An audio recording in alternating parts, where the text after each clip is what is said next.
ಬೆಂಗಳೂರಿಗೆ ಇವತ್ತು ಸಾಕಾರಗೊಳ್ತಾ ಇದೆ. ಬೆಂಗಳೂರು ಮತ್ತು ಮುಂಬೈ ದೇಶದ ಅತ್ಯಂತ ಪ್ರಮುಖ ಆರ್ಥಿಕ ರಾಜಧಾನಿಗಳಲ್ಲಿ ಎರಡು. ಒಂದು ಟೆಕ್ನಾಲಜಿಯ ಕ್ಯಾಪಿಟಲ್ ಆದ್ರೆ ಇನ್ನೊಂದು ವಾಣಿಜ್ಯದ ಕ್ಯಾಪಿಟಲ್. ಈ ಎರಡೂ ನಗರಗಳ ಮಧ್ಯ ಪ್ರತಿ ದಿವಸ ಸಾವಿರಾರು ಜನ ಓಡಾಡ್ತಾರೆ. ಇಷ್ಟಾದ್ರೂ ಕೂಡ 1983 ಇಂದ ಇವತ್ತಿನವರೆಗೆ ಉದ್ಯಾನ್ ಎಕ್ಸ್ಪ್ರೆಸ್ ಬಿಟ್ರೆ ಎರಡನೇ ಡೈರೆಕ್ಟ್ ಕನೆಕ್ಷನ್ ಟ್ರೈನ್ ಮುಂಬೈ ಮತ್ತೆ ಬೆಂಗಳೂರಿನ ಮಧ್ಯ ಇರಲಿಲ್ಲ. ಸಾಕಷ್ಟು ವರ್ಷಗಳಿಂದ ಇದಕ್ಕೆ ಪ್ರಯತ್ನ ನಡೆದಿತ್ತು. ನಾನಾಗ್ಲಿ, ಪಿ ಸಿ ಮೋಹನ್ ಅವರಾಗ್ಲಿ, ಶೋಭಕ್ಕ ಆಗಿರ್ಲಿ, ಪ್ರತಿಯೊಬ್ರು ಕೂಡ ಅಶ್ವಿನಿ ವೈಷ್ಣವ್ ಸಾಹೇಬ್ರನ್ನ ಹಲವಾರು ಬಾರಿ ಭೇಟಿ ಮಾಡಿ ಸೋಮಣ್ಣನವ್ರ ಹತ್ರ ಸಾಕಷ್ಟು ಬಾರಿ ರಿಕ್ವೆಸ್ಟ್ ಮಾಡಿದ್ವಿ. ಫೈನಲಿ ಇವತ್ತು ಬೆಂಗಳೂರಿಗೆ after 30 long years Bengaluru and Mumbai are being connected with a direct train in addition to Udyan express. Bengaluru ಮತ್ತೆ ಮುಂಬೈನ ಮಧ್ಯ ಹಬ್ಬಗಳು ಬಂದಾಗಂತೂ ವೇಟಿಂಗ್ ಲಿಸ್ಟ್ ಗಳಿರ್ಬೋದು, ಪ್ರೈಸ್ ಗಳಿರ್ಬೋದು, ಇದು ಬಹಳ ಜಾಸ್ತಿ ಆಗ್ತಾ ಇತ್ತು. ಫ್ಲೈಟ್ ನಲ್ಲಿ, ಬಸ್ ನಲ್ಲಿ ಎಲ್ಲವೂ ಈ ಹೊಸ ಟ್ರೈನ್ ಬಂದಿರೋದ್ರಿಂದ ದೊಡ್ಡ ಮಟ್ಟಕ್ಕೆ ಜನಕ್ಕೆ ಇದರಿಂದ ಒಂದು ರಿಲೀಫ್ ಸಿಕ್ಕಿದೆ. ಎರಡನೇದು, ಈಗಾಗಲೇ ಅಶ್ವಿನಿ ವೈಷ್ಣವ್ ಸಾಹೇಬ್ರು ನಮಗಾಗ್ಲೇ ಒಂದು ಮಾತನ್ನ ಕೊಟ್ಟಿದ್ದಾರೆ. ಆದಷ್ಟು ಬೇಗ ಬೆಂಗಳೂರು ಮತ್ತೆ ಮುಂಬೈನ ಮಧ್ಯದಲ್ಲಿ ಓವರ್ ನೈಟ್ ಹೋಗುವಂತ ವಂದೇ ಭಾರತ್ ಸ್ಲೀಪರ್ ಟ್ರೈನ್ ಅನ್ನು ಕೂಡ ಆದಷ್ಟು ಬೇಗ ಕೊಡ್ತೀವಿ ಎನ್ನುವಂತ ಒಂದು ಆಶ್ವಾಸನೆಯನ್ನ ಕೊಟ್ಟಿದ್ದಾರೆ. ನಾನು ಅದಕ್ಕೆ ಅವರಿಗೆ ಮತ್ತು ಸೋಮಣ್ಣ ಅವರಿಗೆ ಕರ್ನಾಟಕದ ಜನತೆಯ ಪರವಾಗಿ, ಬೆಂಗಳೂರಿನ ಜನತೆಯ ಪರವಾಗಿ ನಾನು ವಿಶೇಷವಾಗಿ ಅವರಿಗೆ ಅಭಿನಂದನೆಗಳನ್ನ, ಧನ್ಯವಾದಗಳನ್ನ ನಾನು ಅವರಿಗೆ ಅರ್ಪಣೆ ಮಾಡ್ತಾ ಇದ್ದೇನೆ. ಕಳೆದ 10 ವರ್ಷದಲ್ಲಿ ವಿಶೇಷವಾಗಿ ನರೇಂದ್ರ ಮೋದಿ ಸರ್ಕಾರ ಅಧಿಕಾರಕ್ಕೆ ಬಂದ ಮೇಲೆ ಇಡೀ ದೇಶದಲ್ಲೇನೆ ಒಂದು ರೈಲ್ವೆ ಕ್ಷೇತ್ರದಲ್ಲಿ ಕ್ರಾಂತಿ ಆಗಿದೆ. ಅದರ ಬಹಳ ದೊಡ್ಡ ಬೆನಿಫಿಷರಿ, ಅದರ ಒಂದು ಲಾಭ ಪಡೆದಿರುವಂತಹ ರಾಜ್ಯಗಳಲ್ಲಿ ನಮ್ಮ ಕರ್ನಾಟಕ ಬಹಳ ಮುಖ್ಯವಾಗಿರುವಂಥದ್ದು. ಹಿಂದೆ ಸರ್ಕಾರಗಳಲ್ಲಿ 2004ರಿಂದ 2014ರಲ್ಲಿ 10 ಇಯರ್ಸ್ 2014 ಇಂದ 2004 ಇಂದ 2014 ವರೆಗೆ ಆವರೇಜ್ ಕರ್ನಾಟಕಕ್ಕೆ ಬರ್ತಾ ಇದ್ದಿದ್ದು ವರ್ಷಕ್ಕೆ ಕೇವಲ 850 ಕೋಟಿ ರೂಪಾಯಿ ರೈಲ್ವೆ ಬಜೆಟ್ ನಲ್ಲಿ. ಆದ್ರೆ ಇವತ್ತು ನರೇಂದ್ರ ಮೋದಿ ಸರ್ಕಾರದಲ್ಲಿ ಅಶ್ವಿನಿ ವೈಷ್ಣವ್ ಅವರು ಮತ್ತೆ ಸೋಮಣ್ಣ ಅವರ ನೇತೃತ್ವದಲ್ಲಿ ನಮ್ಗೆ ಇವತ್ತು ಕರ್ನಾಟಕಕ್ಕೆ ಸರಾಸರಿ ವರ್ಷಕ್ಕೆ ಕ್ಲೋಸ್ ಟು ಅಂತಂದ್ರೆ 8,000 ಕೋಟಿ ಬರ್ತಾ ಇದೆ. ಅಂದ್ರೆ 9 ಟೈಮ್ಸ್ ಜಾಸ್ತಿ ರೈಲ್ವೆ ಬಜೆಟ್ ಕರ್ನಾಟಕಕ್ಕೆ ಕಳೆದ 10 ವರ್ಷದಿಂದ ಬಂದಿದೆ. ಕರ್ನಾಟಕದಲ್ಲಿ ರೈಲ್ವೆ ಎಲೆಕ್ಟ್ರಿಫಿಕೇಶನ್ ಕಳೆದ 10 ವರ್ಷದಲ್ಲಿ ಸುಮಾರು 3,000 ಕಿಲೋಮೀಟರ್ಗಿಂತ ಹೆಚ್ಚಾಗಿ 97-98% ನಮ್ಮ ಟ್ರ್ಯಾಕ್ಸ್ ಗಳಿವತ್ತು ರೈಲ್ವೆ ಎಲೆಕ್ಟ್ರಿಫಿಕೇಶನ್ ಕೂಡ ಆಗಿದೆ. ಕರ್ನಾಟಕದಲ್ಲಿ ಇವತ್ತು ಸುಮಾರು 52,000 ಕೋಟಿಗೂ ಹೆಚ್ಚು ರೈಲ್ವೆ ಪ್ರಾಜೆಕ್ಟ್ಗಳು, ಅದು ಡಬ್ಲಿಂಗ್ ಆಗ್ಬೋದು, ಎಲೆಕ್ಟ್ರಿಫಿಕೇಶನ್ ಆಗ್ಬೋದು, ಅಮೃತ್ ಭಾರತ್ ನಲ್ಲಿ ನಮ್ಮ ಸ್ಟೇಷನ್ ಗಳ ರೀಡೆವಲಪ್ಮೆಂಟ್ ಆಗ್ಬೋದು, ಸುಮಾರು 52,000 crore rupees ವರ್ತ್ ಪ್ರಾಜೆಕ್ಟ್ಗಳು ಕರ್ನಾಟಕದಲ್ಲಿ ಇವತ್ತು ರೈಲ್ವೆಯಲ್ಲಿ ನಡೀತಾ ಇದೆ. ಇನ್ನು ಬೆಂಗಳೂರಿಗರಿಗೆ ನಮಗೆ ಬಹಳ ಸಂತೋಷ ಅಂತಂದ್ರೆ ಅಶ್ವಿನಿ ವೈಷ್ಣವ್ ಅವರು ಬೆಂಗಳೂರಿಗೆ 2 ಹೈ ಸ್ಪೀಡ್ ರೈಲ್ ನೆಟ್ವರ್ಕ್ ಅನ್ನ ಕೊಟ್ಟಿದ್ದಾರೆ. ಹೈದರಾಬಾದ್ ಮತ್ತು ಬೆಂಗಳೂರಿನ ಕನೆಕ್ಟ್ ಮಾಡುವಂತ ಮತ್ತೆ ಬೆಂಗಳೂರಿನ ಚೆನ್ನೈನ ಜೊತೆಗೆ ಕನೆಕ್ಟ್ ಮಾಡುವಂತ 2 ಹೈ ಸ್ಪೀಡ್ ರೈಲ್ ನೆಟ್ವರ್ಕ್ ಅನ್ನು ಕೂಡ ಬೆಂಗಳೂರಿಗೆ ಅವರು ಕೊಟ್ಟಿದ್ದಾರೆ. ನಾನು ಬೆಂಗಳೂರಿನ ಜನತೆಯ ಪರವಾಗಿ ಅವರಿಗೆ ಮತ್ತು ಸೋಮಣ್ಣ ಅವರಿಗೆ, ವಿಶೇಷವಾಗಿ ಪ್ರಧಾನಿ ನರೇಂದ್ರ ಮೋದಿ ಅವರಿಗೆ ನಾನು ಈ ಸಂದರ್ಭದಲ್ಲಿ ಧನ್ಯವಾದ ಅರ್ಪಿಸ್ತೇನೆ. ಒಂದು ಲಾಸ್ಟ್ ರಿಕ್ವೆಸ್ಟ್ ಇದೆ, ಅದನ್ನು ಕೂಡ ನಿಮ್ಮೆಲ್ಲರ ಪರವಾಗಿ ನಾನು ಮಾಡ್ತಾ ಇದ್ದೇನೆ. With your permission, sir, I have one more request. You have already prioritized the benefit, the importance of Bengaluru. Under your largest, your guidance, Bengaluru has already got 2 very important high-speed rail corridors connecting between Hyderabad and Chennai. Our request is to also consider a high-speed rail corridor between Bengaluru and Mumbai that goes via Davangere and Hubli, because Mumbai and Bengaluru have lakhs of people who travel between these two cities. This will also help give a big boost to central Karnataka, North Karnataka's economic activity. If that can be kindly considered and implemented in your term, people of Karnataka and people of Bengaluru will always remember you for eternity for giving boost to the economic future of Karnataka. I once again thank you, sir, and we are eagerly waiting for the launch of the Vande Bharat overnight service between Mumbai and Bengaluru, even as we are grateful and are extremely happy that a new train is being today launched between Mumbai and Bengaluru. Thank you so much, sir. Namaste. Thank you so much sir. बहुत बहुत धन्यवाद माननीय सांसद महोदय तेजस्वी सूर्या जी आपके इस उद्बोधन के लिए. और बेंगलुरु मुंबई एक्सप्रेस ट्रेन की शुरुआत के इस मौके पर आप सभी का एक बार फिर से स्वागत, अभिनंदन। इस महत्वपूर्ण कार्यक्रम में केंद्रीय रेल मंत्री श्री अश्विनी वैष्णव जी वीडियो कॉन्फ्रेंसिंग के द्वारा दिल्ली से जुड़ चुके हैं। माननीय रेल मंत्री सहित इस कार्यक्रम में मौजूद सभी महानुभावों का बहुत बहुत स्वागत और अभिनंदन है। अब मैं बहुत ही सम्मान के साथ आमंत्रित करता हूं माननीय सांसद श्री पीसी मोहन जी को कि कृपया वो आए और अपने विचारों से हम सबको अवगत कराएं। माननीय सांसद श्री पीसी मोहन जी।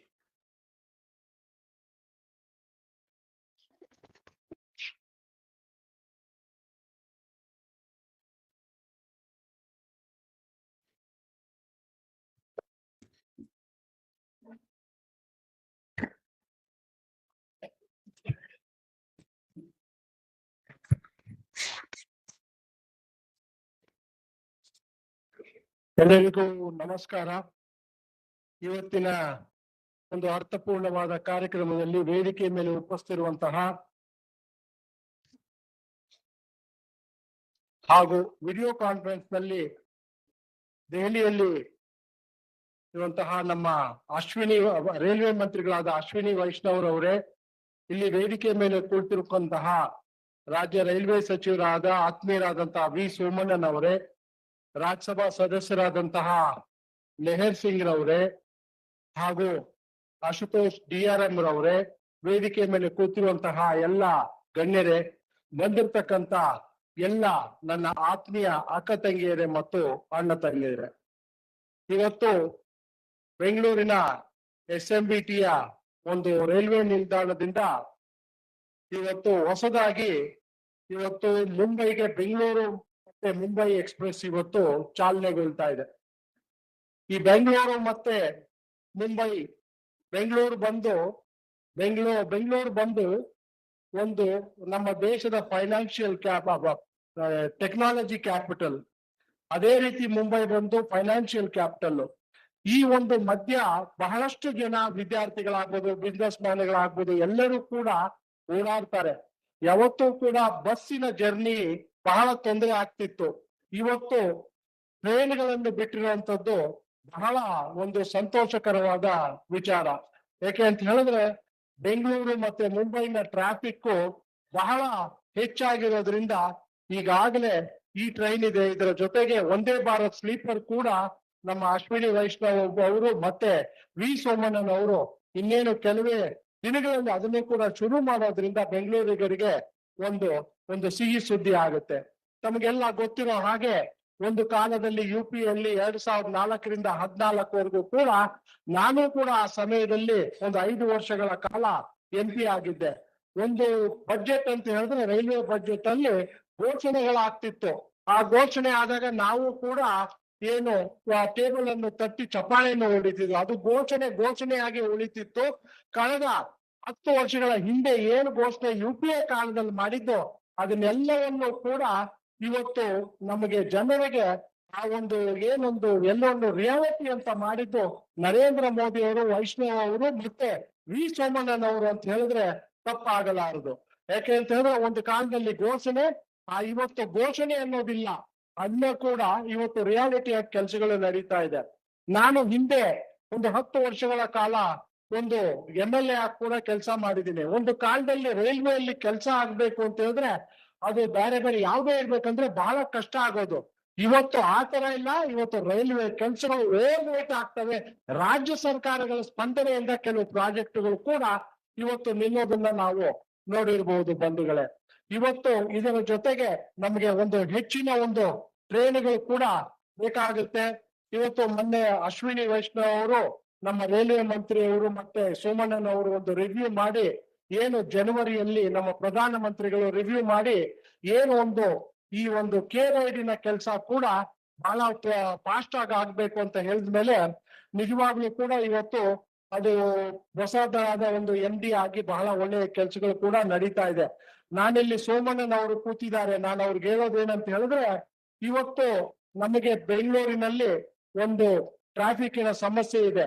ಇವತ್ತು KRID ಕೂಡ ಆದ್ಮೇಲೆ ಒಂದು 2030ರಲ್ಲಿ 4 ಕಾರಿಡಾರ್ ಆದ್ಮೇಲೆ ಒಂದು 20 ಲಕ್ಷ ಜನ ಇದರಲ್ಲಿ ಪ್ರಯಾಣಿಸ್ತಾರೆ ಅನ್ನೋದು ಒಂದು IISc ಒಂದು ರಿಪೋರ್ಟ್ ಕೂಡ ಇದೆ. ನಾನೀಗಾಗಲೇ ತಗೊಂಡಂತಹ ರಿಪೋರ್ಟ್ ಅಲ್ಲಿ ಏನು ಇಂಟಿಗ್ರೇಷನ್ ವಿತ್ ರೈಲ್ವೆ ಸ್ಟೇಷನ್ಸ್ ಸುಮಾರು 22 ಸ್ಟೇಷನ್ಗಳಿದಾವೆ. ನಾನೇನ್ ಹೇಳೋದು ಅಂತ ಹೇಳಿದ್ರೆ, ಹೊಸ ಮಾಡುವಂತಹ ಸ್ಟೇಷನ್ಗಳಾಗ್ಲಿ, ಇವತ್ತು ನಾನು SMVT ಸ್ಟೇಷನ್ ಎಲ್ಲವೂ ಕೂಡ ಇಂಟಿಗ್ರೇಷನ್ ಆದ್ರೆ ಏನ್ ಜನ ಒಂದು ರೈಲ್ವೆಯಲ್ಲಿ ಬಂದವರು ಸಬರ್ಬನ್ಗೆ ಹೋಗ್ಲಿಕ್ಕೆ, ಸಬರ್ಬನ್ ಇಂದ ಮೆಟ್ರೋಗೆ ಹೋಗ್ಲಿಕ್ಕೆ, ಮೆಟ್ರೋ ಇಂದ BMTC ಹೋಗ್ಲಿಕ್ಕೆ ಒಂದು ಇಂಟಿಗ್ರೇಷನ್ ಆದ್ರೆ ಬಹಳ ಸಂತೋಷ ಆಗುತ್ತೆ. ಇವತ್ತು ನನ್ನದೇ ಕ್ಷೇತ್ರದಲ್ಲಾದಂತಹ ಕಂಟೋನ್ಮೆಂಟ್ ರೈಲ್ವೆ ಸ್ಟೇಷನ್ ಅನ್ನು ಇವತ್ತು 500 ಕೋಟಿಯ ವೆಚ್ಚದಲ್ಲಿ ಒಂದು ಆಧುನಿಕ ಒಂದು ಮಾಡರ್ನ್ ರೈಲ್ವೆ ಸ್ಟೇಷನ್ ಮಾಡ್ತಾ ಇರೋದು ಬಹಳ ಸಂತೋಷ. ಅದಕ್ಕೆ ಮೆಟ್ರೋ ಕನೆಕ್ಟಿವಿಟಿ ಇದೆ, ಸಬರ್ಬನ್ ಕನೆಕ್ಟಿವಿಟಿ ಇದೆ, BMTC ಕನೆಕ್ಟಿವಿಟಿ ಇರೋದು ಕೂಡ ಬಹಳ ಸಂತೋಷ. ಮುಂಬರುವ ದಿನಗಳಲ್ಲೂ ಕೂಡ ಈ ತರಹದ ಕನೆಕ್ಟಿವಿಟಿ ಬಗ್ಗೆ ಹೆಚ್ಚಿನ ಒಂದು ಗಮನವನ್ನು ರೈಲ್ವೆ ಅವರು ಕೊಡಬೇಕು. ಮತ್ತೆ ಬೆಂಗಳೂರು ಮತ್ತೆ ಮುಂಬೈಗಿನ ನಡುವೆ ಇನ್ನೂ ಹೆಚ್ಚಿನ ಒಂದು ಟ್ರೈನ್ಗಳನ್ನು ಕೊಡುವ ಮೂಲಕ ಬೆಂಗಳೂರಿನ ಮತ್ತು ಮುಂಬೈಯ ಒಂದು ಸಂಪರ್ಕ ಸಂಬಂಧ ಬಲಪಡಿಸಬೇಕು ಅಂತ ಕೇಳ್ಕೊಳ್ತಾ ನನ್ನ ಮಾತನ್ನು ಮುಗಿಸ್ತೀನಿ. ಜೈ ಹಿಂದ್, ಜೈ ಕರ್ನಾಟಕ ಮಾತು. बहुत बहुत धन्यवाद माननीय सांसद महोदय श्री PC मोहन जी, आपके उद्बोधन के लिए। अब मैं ससम्मान आमंत्रित करता हूं माननीय रेल राज्य मंत्री श्री V सोमन्ना जी को कि वे इस अवसर पर आए और अपना संबोधन हमें प्रदान करें। माननीय रेल राज्य मंत्री श्री V सोमन्ना जी।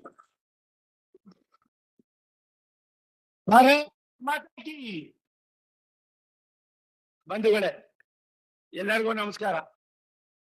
ಈ ಒಂದು ಸುಮಾರು ವರ್ಷದ ಈ ಭಾಗದ ಈ ರಾಜ್ಯದ ಜನರ ಬೇಡಿಕೆಯಾಗಿದ್ದಂತ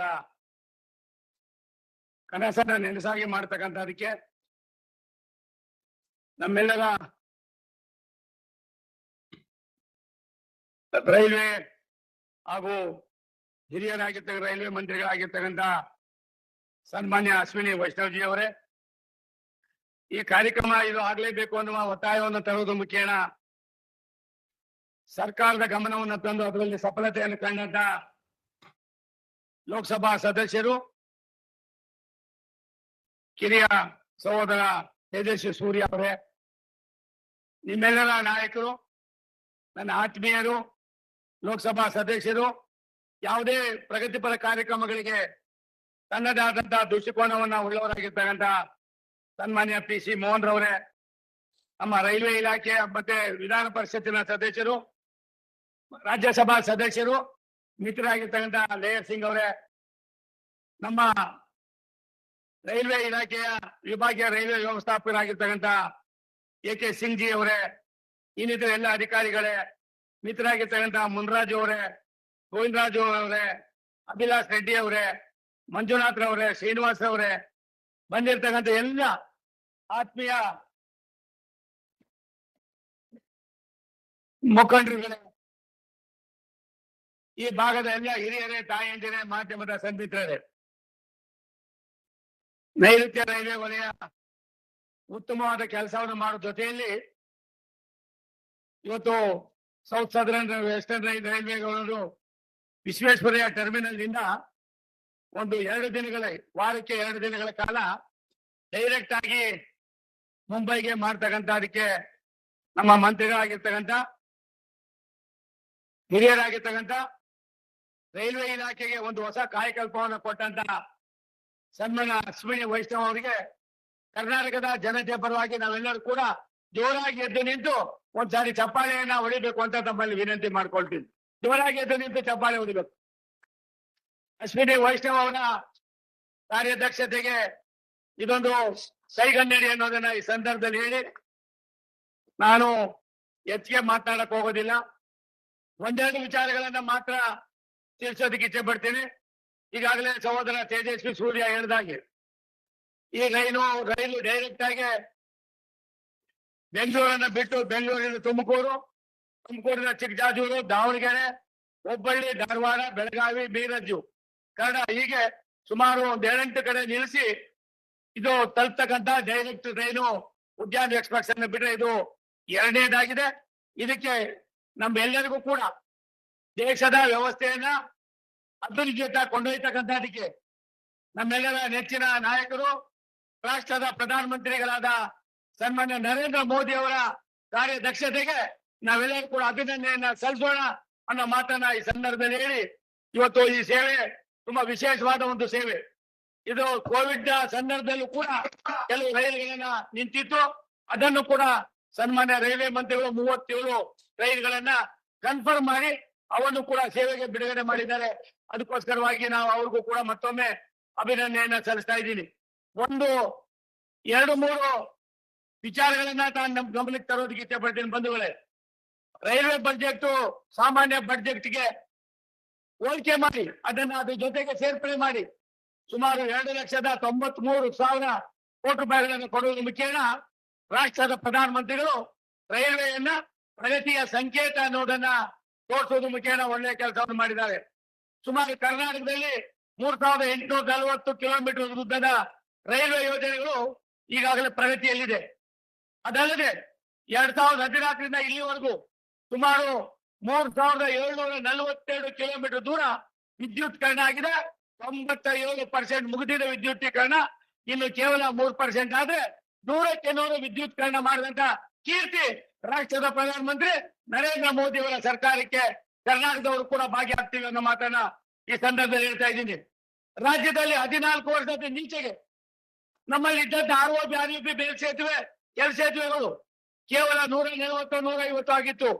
ರಾಷ್ಟ್ರದ ಪ್ರಧಾನಮಂತ್ರಿ ನರೇಂದ್ರ ಮೋದಿ ಅವರು ರಾಷ್ಟ್ರದ ಪ್ರಧಾನಿಗಳಾದ್ಮೇಲೆ ರೈಲ್ವೆಗೆ ಒಂದು ಒಳ್ಳೆ ಹೊಸ ದಿಕ್ಕನ್ನ ಕೊಟ್ಟು 707 ಇವತ್ತು ROB ಮುಗಿಸಿ ಸುಮಾರು 146 ROB ಇನ್ನು 1 ವರ್ಷದಲ್ಲಿ ಮುಗಿಸ್ತಕ್ಕಂಥ ಕೆಲಸವನ್ನ ಮಾಡಿ ಇನ್ನು ಕೇವಲ 3 ವರ್ಷದಲ್ಲಿ ಕರ್ನಾಟಕ ರಾಜ್ಯದಲ್ಲಿ ಒಂದೇ ಒಂದು ಲೆವೆಲ್ ಕ್ರಾಸಿಂಗ್ ಇರಬಾರ್ದು ಅನ್ನುವ ಸೂಚನೆಯನ್ನು ಕೊಟ್ಟಿರ್ತಕ್ಕಂಥ ರಾಷ್ಟ್ರದ ಪ್ರಧಾನಮಂತ್ರಿ ನರೇಂದ್ರ ಮೋದಿ ಅವರಿಗೆ ಇದಕ್ಕೆ ಸಂಕಲ್ಪ ಮಾಡಿ ತಮ್ಮದೇ ಆದಂತಹ ನೈಪುಣ್ಯತೆಯಿಂದ ಕೆಲಸ ಮಾಡ್ತಾ ಇರ್ತಕ್ಕಂಥ ಅಶ್ವಿನಿ ವೈಷ್ಣವ್ ಅವರಿಗೆ ನಾವೆಲ್ಲರೂ ಕೂಡ ಒಟ್ಟಾಗಿ ಸೇರಿ ಅಭಿನಂದನೆಯನ್ನ ಸಲ್ಲಿಸೋಣ ಅನ್ನೋ ಮಾತನ್ನು ಹೇಳಿ 61 ನಿಲ್ದಾಣಗಳಿಗೆ 2,160 ಕೋಟಿ ರೂಪಾಯಿಗಳನ್ನ ಖರ್ಚು ಮಾಡಿ ಈಗಾಗಲೇ ಸಾಕಷ್ಟು ಅಭಿವೃದ್ಧಿಯನ್ನ ನಾವು ಕಾಣ್ತಾ ಇದ್ದೀವಿ. ವಂದೇ ಭಾರತ್ ಟ್ರೈನು 12 ಜಿಲ್ಲೆಗಳಲ್ಲಿ ಸುಮಾರು 12 ವಂದೇ ಭಾರತ್ 14 ಜಿಲ್ಲೆಗಳಲ್ಲಿ ಸಂಚಾರ ಮಾಡಿ ರಾಜ್ಯದ ಜನರಿಗೆ ಒಳ್ಳೆಯ ಒಂದು ಹೊಸ ಸೌಲಭ್ಯಗಳನ್ನ ಕೊಡ್ತಾ ಇರ್ತಕ್ಕಂಥದ್ದು ನಾವು ನೋಡಿದ್ದೀವಿ. ಬೆಂಗಳೂರಿನ ಕಂಟ್ರೋಲ್ಮೆಂಟ್ ನಿಲ್ದಾಣವನ್ನು ಆಧುನೀಕರಣ ಮಾಡೋದಕ್ಕೆ 485 ಕೋಟಿ ರೂಪಾಯಿಗಳನ್ನು ಖರ್ಚು ಮಾಡ್ತಾ ಇದ್ದೀವಿ. ಯಶವಂತಪುರ ರೈಲ್ವೆ ನಿಲ್ದಾಣವನ್ನ ಪುನರ್ನಿರ್ಮಾಣ ಮಾಡೋದಕ್ಕೆ 367 ಕೋಟಿ ರೂಪಾಯಿಗಳನ್ನು ಖರ್ಚು ಮಾಡ್ತಾ ಇದ್ದೀವಿ. ಬೆಂಗಳೂರಿನ ಇವತ್ತು ರೈಲು ಜೋಡಿ ಮಾರ್ಗಗಳನ್ನು ಮಾಡ್ತಕ್ಕಂಥದಕ್ಕೆ ಯಶವಂತಪುರ ಚನ್ನಸಂದ್ರ 790 ಕೋಟಿ ರೂಪಾಯಿಗಳನ್ನು ಖರ್ಚು ಮಾಡ್ತಾ ಇದ್ದೀವಿ. ಅಯ್ಯಪ್ಪನಹಳ್ಳಿ ಹೊಸೂರು 1,116 ಕೋಟಿ ರೂಪಾಯಿಗಳನ್ನು ಖರ್ಚು ಮಾಡ್ತಾ ಇದ್ದೀವಿ. ಅದಲ್ಲದೆ ಬೆಟ್ಟಲ್ದೂರು ರಾಜನಕುಂಟೆ ಸುಮಾರು 248 ಕೋಟಿ ರೂಪಾಯಿಗಳನ್ನ ಖರ್ಚು ಮಾಡ್ತಾ ಇದ್ದೀವಿ. ಹೀಗೆ ಬಂಧುಗಳೇ, ಬೆಂಗಳೂರಿನ ಸರಹದ್ದನ್ನ ಇಳಿತಾ ಇರ್ತಕ್ಕಂಥ ಬೆಂಗಳೂರನ್ನ ಗಮನದಲ್ಲಿ ಇಟ್ಕೊಂಡು ರೈಲ್ವೆ ಇಲಾಖೆ ಒಂದು ದೊಡ್ಡ ಸಂದೇಶವನ್ನು ಕೊಡ್ತಾ ಇರ್ತಕ್ಕಂಥದ್ದು ನಮ್ಗೆಲ್ಲರೂ ಕೂಡ ಗೊತ್ತಿರ್ತಕ್ಕಂಥದ್ದು. ವಂದೇ ಭಾರತ್ ಸ್ಲೀಪರ್ ಟ್ರೈನ್ಗಳ ನಿರ್ವಹಣೆಯನ್ನು ಕೂಡ ಸಂಗ್ರಹದ ಡಿಪೋನಲ್ಲಿ ಮಾಡ್ತಕ್ಕಂಥದಕ್ಕೆ ಸುಮಾರು 270 ಕೋಟಿ ರೂಪಾಯಿಗಳನ್ನ ಖರ್ಚು ಮಾಡ್ತಾ ಇದ್ದೀವಿ. ಸರ್ ವಿಶ್ವೇಶ್ವರಯ್ಯ ಈ ಟರ್ಮಿನಲ್ ನಲ್ಲಿ ಚೇರ್ ಕಾರ್ಗಳನ್ನ ನಿರ್ವಹಣೆ ಮಾಡೋದಕ್ಕೋಸ್ಕರವಾಗಿ ಮೇಲ್ದರ್ಜೆಗೆ ಹೆಚ್ಚಿ 52.73 ಕೋಟಿ ರೂಪಾಯಿಗಳನ್ನ ಅದು ಖರ್ಚು ಮಾಡ್ತಾ ಇದ್ದೀವಿ. ಬೆಂಗಳೂರಿನ MG ಕಾಲೋನಿ ಕಡೆ ರೀಮಾಡೆಲಿಂಗ್ಗೋಸ್ಕರವಾಗಿ 222 ಕೋಟಿ ರೂಪಾಯಿಗಳನ್ನು ಖರ್ಚು ಮಾಡ್ತಾ ಇದ್ದೀವಿ. ಬೆಂಗಳೂರು ಪ್ರದೇಶದ ಜೋಡಿ ಮಾರ್ಗಗಳು, ಚತುಷ್ಪಥ ರಸ್ತೆಗಳು, Bengaluru Tumakuru 70 kilometre, Bengaluru Mysuru 132 kilometre, Ayyappanahalli Hosur 48.5 kilometre, Whitefield Bangarapete 47 kilometre, ಹೀಗೆ ಬಂಗಾರಪೇಟೆ ಜೋಳಪೇಟೆ 75 ಕಿಲೋಮೀಟರ್, ಬೆಂಗಳೂರು ಕೃಷ್ಣಾಪುರ 4 ಪಥದ ರಸ್ತೆಗಳನ್ನ ಮಾಡ್ತಕ್ಕಂಥದಕ್ಕೆ ಸುಮಾರು ಕೋಟಿ ರೂಪಾಯಿಗಳನ್ನ ಖರ್ಚು ಮಾಡಿ ಸುಮಾರು 1,347 ಕೋಟಿ ರೂಪಾಯಿಗಳನ್ನ ಖರ್ಚು ಮಾಡ್ತಕ್ಕಂಥ ಕೆಲಸವನ್ನು ಮಾಡ್ತಾ ಇದ್ದೀವಿ ಬಂಧುಗಳೇ. ಅದಲ್ಲದೆ ಬೆಂಗಳೂರಿನ ಇವತ್ತೇನು ಪ್ರಮುಖವಾದ ಸ್ವಯಂ ಚಾಲಿತ ಇವತ್ತು ಸಿಗ್ನಲಿಂಗ್ ವ್ಯವಸ್ಥೆಗಳನ್ನ ಮಾಡ್ತಕ್ಕಂಥದಕ್ಕೆ ನಾವು ಬೆಂಗಳೂರಿನಲ್ಲಿ ಆಯ್ಕೆ ಮಾಡಿರ್ತಕ್ಕಂಥದ್ದು ಬೆಂಗಳೂರು ನಗರ, ಯಶವಂತಪುರ, ಯಲಹಂಕ, ಮತ್ತೆ ಲೊಟ್ಟೆಗೊಳ್ಳಹಳ್ಳಿ, ಹೊಸೂರು, ಅಯ್ಯಪ್ಪನಹಳ್ಳಿ, ಪೆನುಕೊಂಡ, ಬೆಂಗಳೂರು, ಮೈಸೂರು, ಜೋಲಾರ್ಪೇಟೆ, ಈಗ 6 ಕಡೆ ಮಾಡಿ ಸುಮಾರು 6,396 ಕೋಟಿ ರೂಪಾಯಿಗಳನ್ನ ಖರ್ಚು ಮಾಡ್ತಾ ಇದ್ದೀವಿ ಬಂಧುಗಳೇ.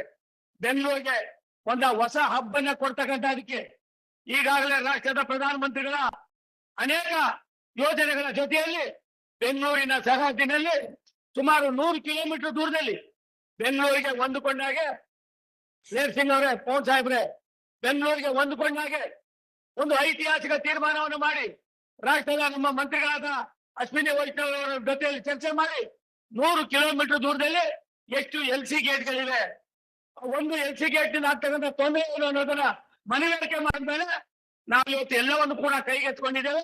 ಈಗಾಗಲೇ 47 ಕೆಲಸ ನಡೀತಾ ಇದೆ, 44 ವರ್ಕೌಟ್ ಇಶ್ಯೂ ಆಗ್ತಾ ಇದೆ. ಇನ್ನು ಉಳಿದಿರ್ತಕ್ಕಂಥದ್ದನ್ನು ಕೂಡ ಮಾಡಿ ಇನ್ನು ಕೇವಲ 2 ವರ್ಷದಲ್ಲಿ ಬೆಂಗಳೂರಿನ ರಾಜುಬಾಜಿನಲ್ಲಿ ಇರ್ತಕ್ಕಂಥ 100 ಕಿಲೋಮೀಟರ್ ದೂರದಲ್ಲಿ ಇರ್ತಕ್ಕಂಥ ಯಾವುದೇ LC ಗೇಟ್ಗಳದು ಮೇಲ್ ಸೇತುವೆ ಇರ್ಬೋದು, ಕೆಳ ಸೇತುವೆ ಇರ್ಬೋದು.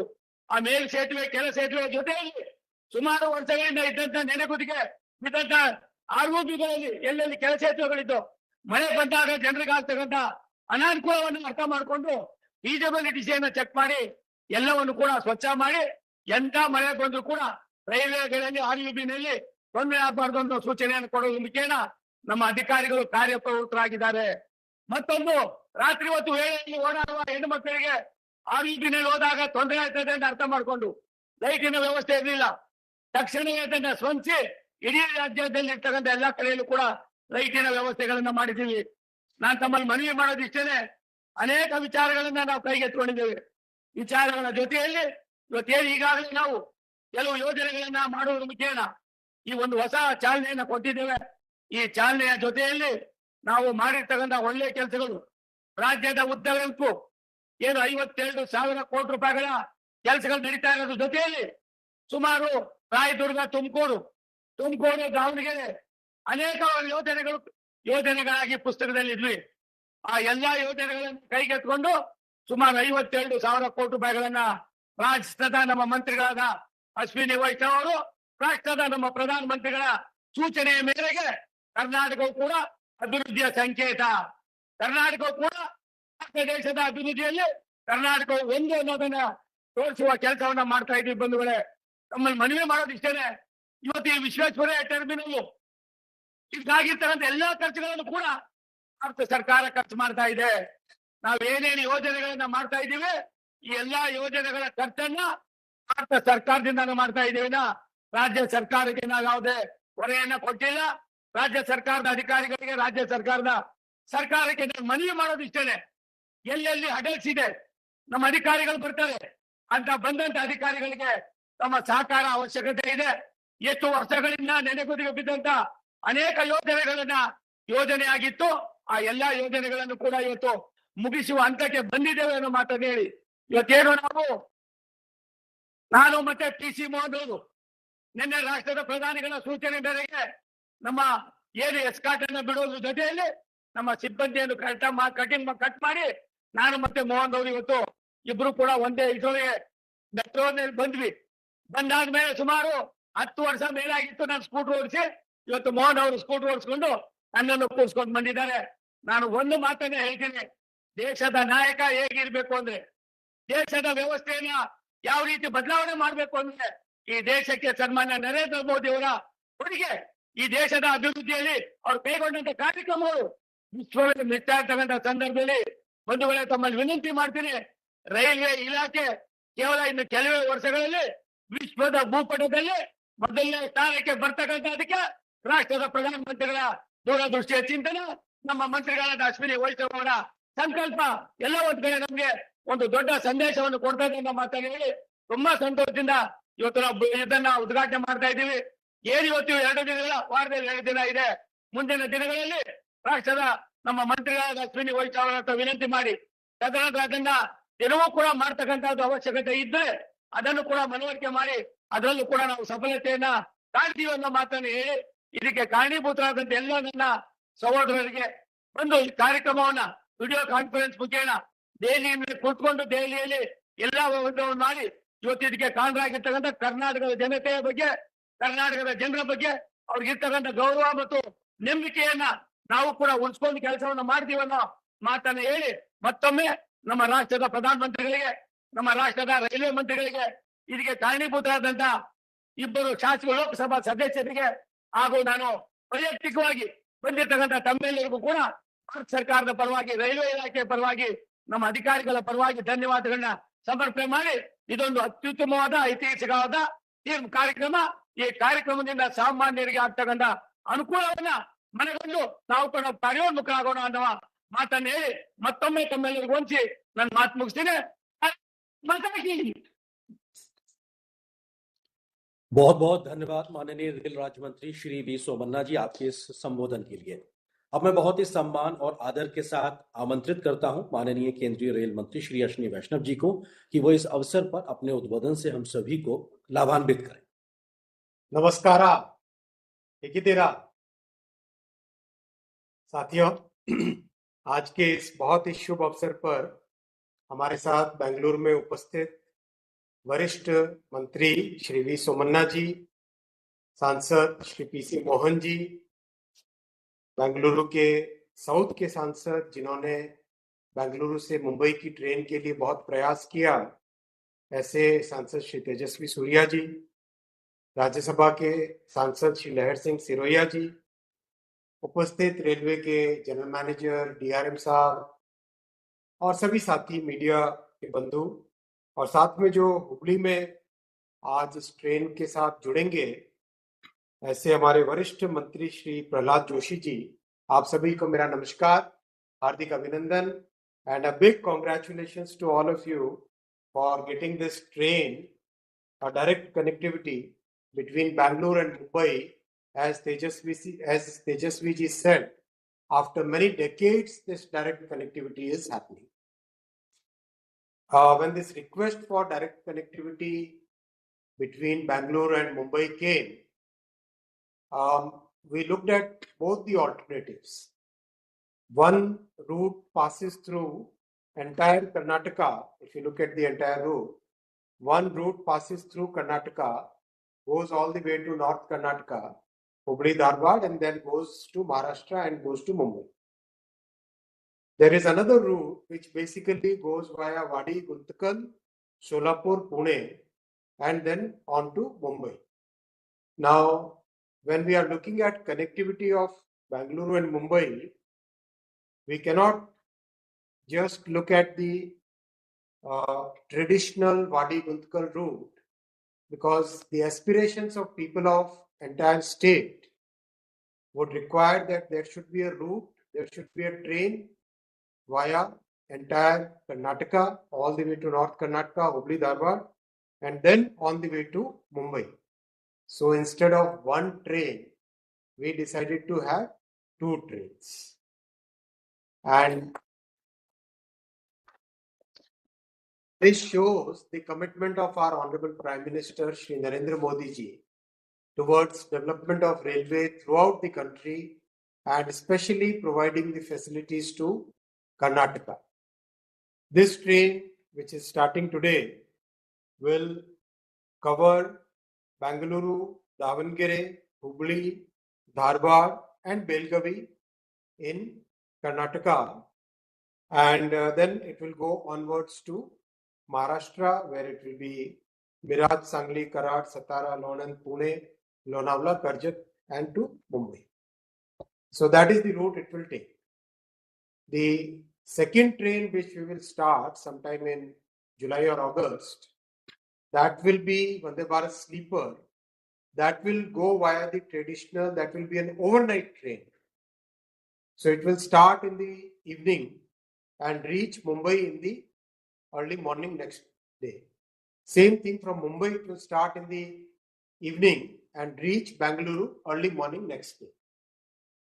So that is the thought process we are having, and this will provide very good connectivity to entire state of Karnataka. And as you are aware, the first Vande Bharat sleeper is already it's doing very well between Guwahati and Kolkata. The second set of rakes is getting manufactured. The third set of rakes is also getting manufactured. As they get manufactured, we'll keep deploying them. I would also like to cover three more points in this on this occasion. First point is about development of railway network in Karnataka. As you are aware, during the UPA government, the budget which was given to Karnataka was a meager 835 crore rupees per annum. And today, Prime Minister Shri Narendra Modi ji's government, NDA government, the budget given to Karnataka is 9 times increased, 7,748 crore, which is almost 8,000 crore rupees. That is the change which has happened in the last decade. And this is because our Prime Minister Shri Narendra Modi ji is very focused upon improving railway amenities in Karnataka. That's why 61 stations are getting completely rebuilt. 61 stations का नव निर्माण हो रहा है कर्नाटका में 2,100 crore 2,100 crore rupees के investments. 9 stations are already completed: Bagalkot, Dharwad, Gadag, Gokak, Munirabad, Badami, Alnavar, Koppal, Bantawal. Since 2014, 1,750 kilometers of tracks have been constructed in Karnataka, which are connecting Karnataka. This is a huge number. If you look at the entire history of Karnataka after independence, that kind of work has not happened. Many very complex projects like the Bangalore-Mangaluru line, the Hassan-Mangaluru line, the electrification of that line is now complete. Testing is going on. So many things are happening that it gives a real satisfaction that within the city, the entire transportation will change. And that transportation will change because the Bangalore suburban rail corridor work is now picked up very well. There was a serious problem earlier because, as I was again and again requesting the state government that this is a very technical subject, so we must have a technical person to head this organization. And finally they relented, they agreed, and now there is a good technical hand running this organization. And that's why all the 4 corridors, the progress has now started happening. All the 4 corridors work has started happening. I'll very quickly touch the progress of the 4 corridors. Corridor 1, which connects Bangalore Devanali Airport, the alignment has been approved by the state government now. Center and state are partners in this project. The company is a joint venture of state and center. And since the alignment and the entire route has to be jointly approved, so now the joint approval has happened. Survey and geotechnical work is now all completed. Corridor 2, the work is going on very well. Land acquisition has been completed. Station work is going on. Viaduct work is going on. I'll request the honorable MPs to visit the work sites and see the progress and report back to me whatever feedback you have on this project. On the Corridor 3, Kengeri to Whitefield, alignments have been recently approved, and now the entire survey, geotechnical, all those works will now start. Corridor 4, Ilalige, Rajanukunte, here the land acquisition work is completed and the station construction has started. So in that sense, the Bangalore suburban rail project is now on track. This will integrate the city's metro network, airport, major railway stations, electronic city, Hebbal, Varathalli, and the key IT hubs in the city. This is going to be a big game changer for the entire city's transportation. And we all know that Bangalore needs huge amount of work on the transportation, and it needs very realistic, very practical solutions and not the impractical solutions like digging tunnels. It really needs practical rail-based solutions which can provide the extra capacity which is needed for moving people and cargo in the city. We are also aware that many stations are under construction in the city, and I would like to show you some of the stations which are progressing very well. This is the Bangalore Cant station. Work is going on. This is the another view of the Bangalore Cant station, and the work is going on at a very fast pace.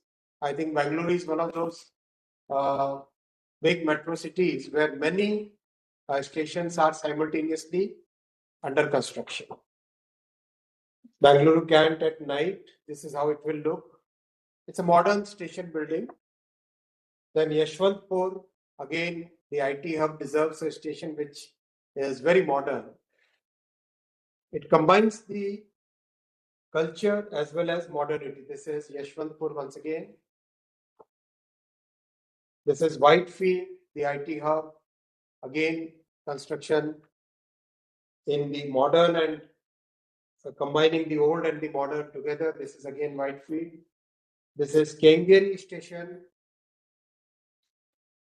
This is Krishnarajapuram. This is Malleswaram. Channapatna, the place where so many dolls are, very famous Channapatna dolls are made. And that's why we have kept the doll, the very traditional and famous art of Channapatna as part of the station design.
Raidurg to Tumkur new line. Again, Tumkur is coming up as a major industrial hub.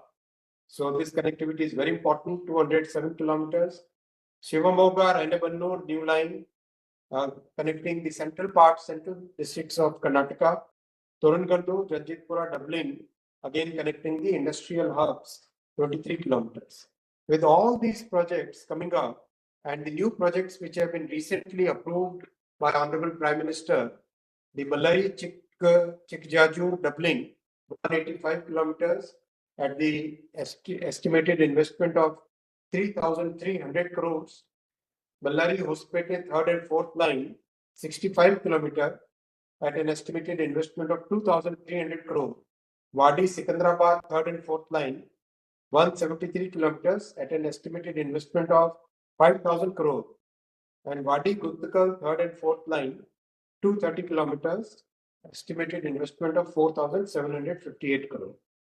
So this kind of investment is now being made in Karnataka at the connecting railway lines, which will provide very big benefit to the people of Karnataka. In my estimate, as these projects get completed, we will be able to run more than 300 new trains in the entire state. So which will be a huge benefit to the people of Karnataka. In the recent times, as you are aware, the bullet train corridors have also been approved.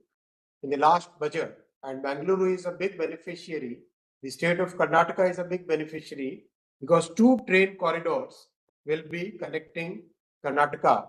One is Bangalore to Hyderabad, and Bangalore Hyderabad journey will become a journey of 2 hours and 8 minutes. A journey of 2 hours and 8 minutes. And Bangalore and Chennai will practically be integrated by the bullet train. Bangalore Chennai will become a journey of 73 minutes only. 73 minutes only.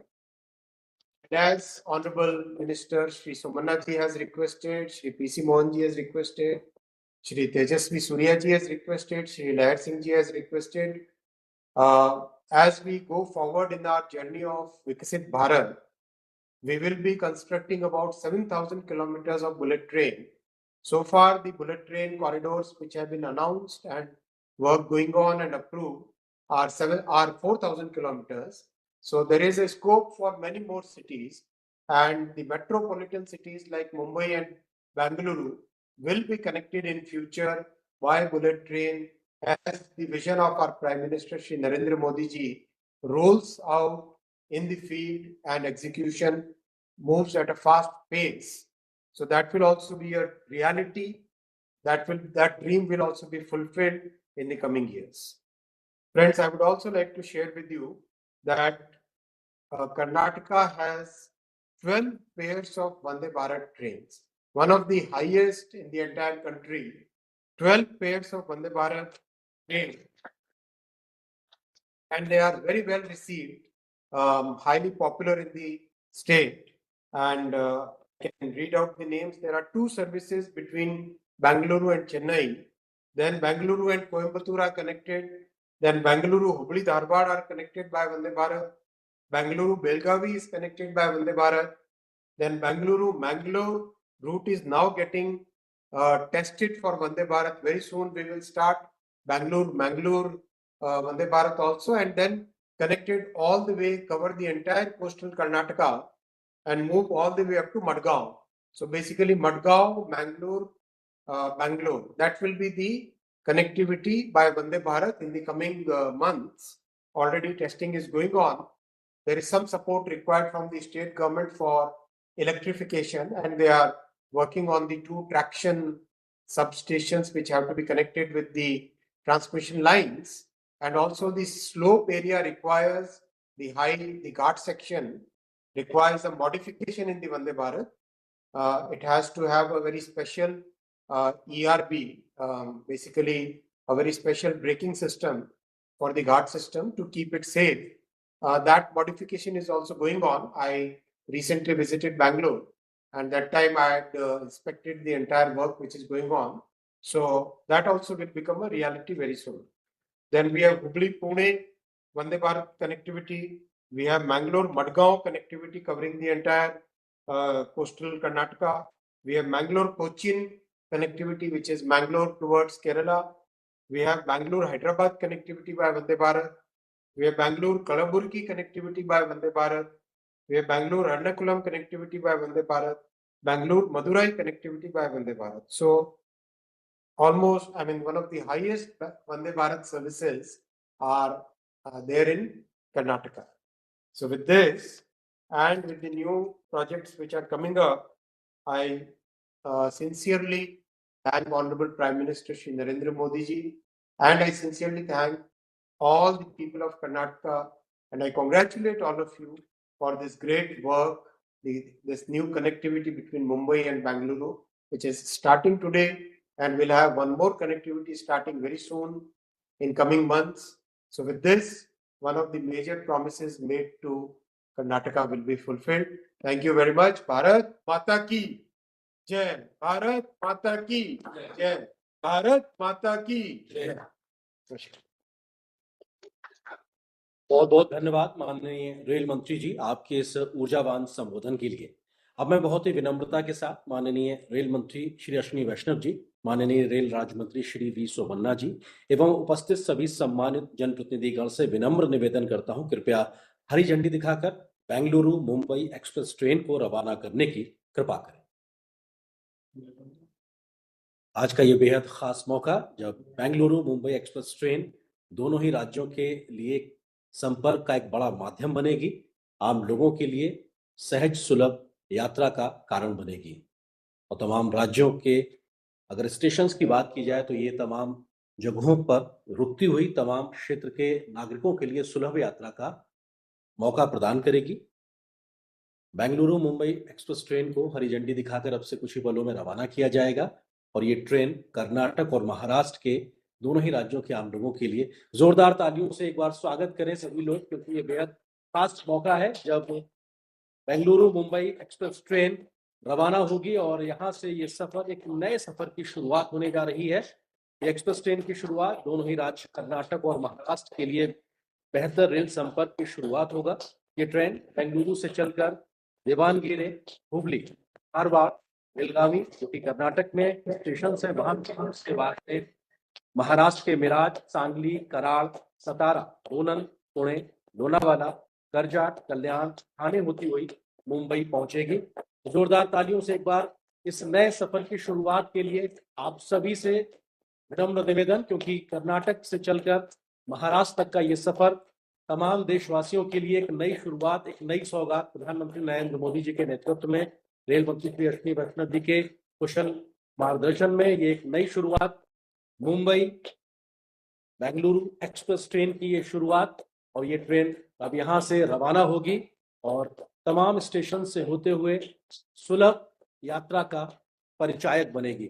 लगातार जैसा कि माननीय rail मंत्री जी ने कहा कि भारत तेज रफ्तार से विकसित भारत की ओर चल रहा है और उस विकसित भारत के विजन में ये नई रेल यात्रा भी आम लोगों के लिए बेहद खास साबित होने वाली है। बहुत बहुत धन्यवाद माननीय केंद्रीय रेल मंत्री श्री अश्विनी वैष्णव जी। बेंगलुरु से जुड़े माननीय रेल राज्य मंत्री श्री सांसद तेजस्वी सूर्या जी,